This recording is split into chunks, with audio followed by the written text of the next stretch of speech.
This is on a SVD. Anyhow, it was a seaplane. Forgot what the name we call it. Anyhow, they flew us there, and they had some blimps down there already. So we flew these blimps down to off the coast of South America. 21-hour hops. We were 21 hours in a blimp. Wow. Yeah. That's pretty. Yeah, right. Grueling. So they have Searching for this stuff. Yeah, right. Yeah, they had, because we were a good platform for that. They had a whole fleet of ships down there. They had aircraft carriers, battleships, cruisers. They had all kinds of stuff down there, and other planes. And they said, well, I think we have something over here, so we fly over there and we check that out and whatever. And the whole thing turned out to be it was false alarm. How did you survive 21 hours? Well, how did you all survive 21 hours in a blimp? Well, it was my cooking, shall we say, that survived. Okay, so the car was big enough for... Oh, yeah, we'd sleep about 4. Oh, okay. Like I said, there was 10 men on there. Okay. The pilot and the co-pilot, they both piloted actually. Okay. The pilot would use the rudder, and the co-pilot used the elevator. The slide over here, the big wheel here. Okay. That's how we used to fly them. Yeah, did they sort of, I think 21 straight hours of piloting, they were working out. So did they, how did they switch off or rest? Yeah, we would rest in between. We had a navigator and whatever, so we would, in fact, well, they didn't let us actually, but any of the officers, they would switch off flying. Okay. The navigator was an officer, as an example. Right. So did they have decent facilities? I mean, for 21 hours?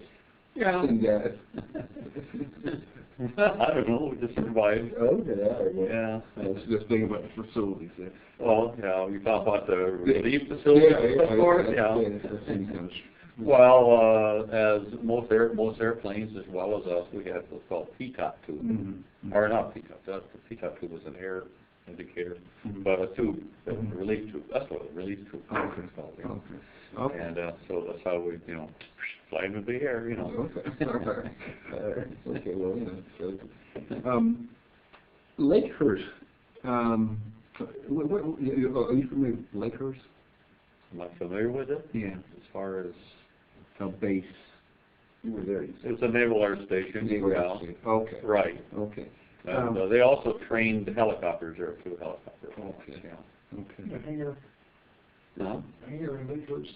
The big hangar in Lakehurst. I thought you were talking about maybe. Yeah, I was just thinking. Yeah, the big hangar. I think was there some case we had clouds in the hangar. No, we didn't. It wasn't that high as opposed to the one at Cape Canaveral. That's the one that had the clouds. Okay. Yeah, because it's so high because the rockets are vertical. Oh, okay. Okay. Yeah. All right. Was that the Hindenburg? Was the Hindenburg at Lakehurst? It landed in Lakehurst, yes. That's where it burned. Okay. That's where it burned. Yeah. Okay. And by the way, if you what do they call it? The Mythbusters on television. Yeah. They did that one time to find out exactly what caused that. And they actually found out it was not the helium, the hydrogen that was burning. It was the skin. Oh, okay. And when it touched the mast, when the nose hooked onto the mast, there was a spark there, and that burnt the skin, and the skin went up. Okay. All right. So now, in South America, you're on this 21-hour search. Yeah, near South America. Right. Yeah, the search and destroy mission. Right. So after that, where did you guys go back to Cuba, or did you come straight back to Georgia? Well, I went back to Cuba. That was where we were stationed temporarily. Okay. I think we stayed there, maybe a month or something like that. Something like that. And we'd fly back on our blitz, 55 miles an hour, or knots, with a tail. Yeah. But, yeah. We're flying, right? Yeah, we were flying. Yeah, we saw flying fish and stuff like that. Again, we were flying off of Georgia, and there was a lot of,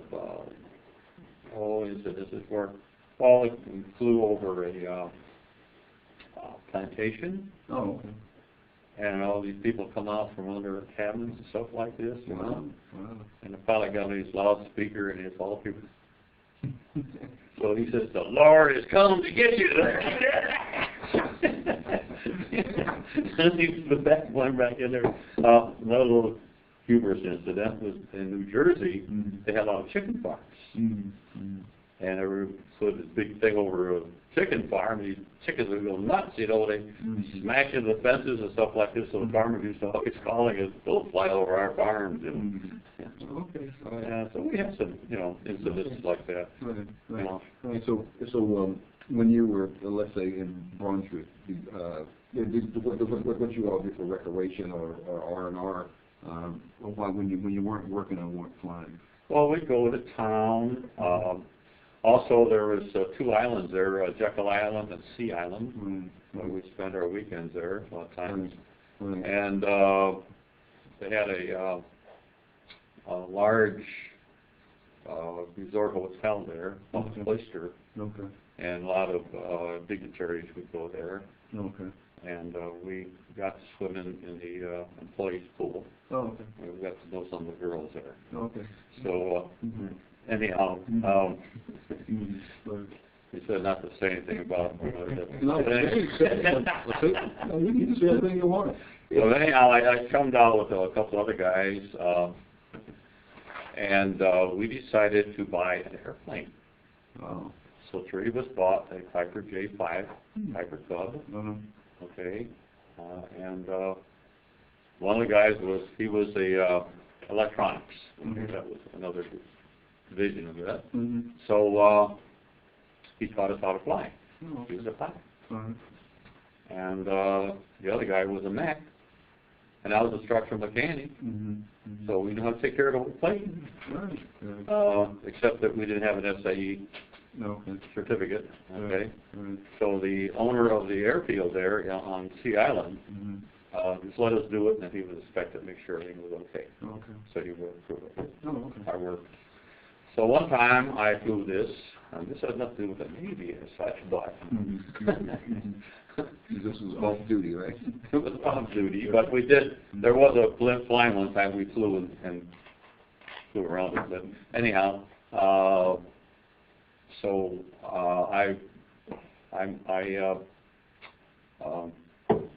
let's see, where's it coming in my head now?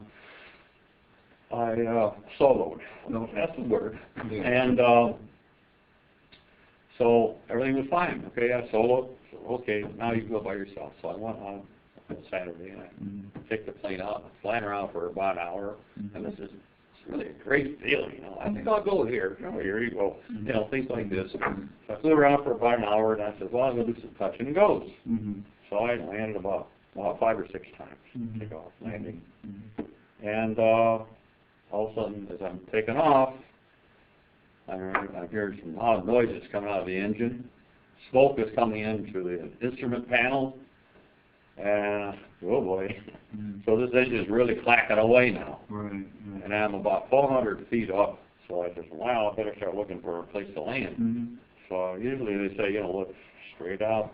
I said, well, the prop is still going. Maybe I can turn around and come back to the airport. Meanwhile, I'm circling, and there's another plane landing. I wait for that to land. I finally get down. You're supposed to land on the letters, on the end of the runway, and then a taxi, right? Well, I was 400 feet over the end of the runway, and I come down in the middle of the landing strip with a beautiful 3-point landing. Just nice. And just after I get touched down, that's when I panicked. You know, and I almost turned the plane over, headed around, and finally got it back to the hangar. I get out of the plane, I couldn't cut, the engine wouldn't turn off. It was so hot. And so I got off the plane and finally quit. And so the mechanic and I worked on this thing on weekends, so we fixed it, the engine. It had popped this hole in the cylinder, and pieces of metal all over inside. So we had to do a lot of work. Anyhow, that had nothing to do with the Navy as such. No, but it was part of your off-duty hours. Yeah, it was still aviation, and it was still something that I enjoyed. And so doing this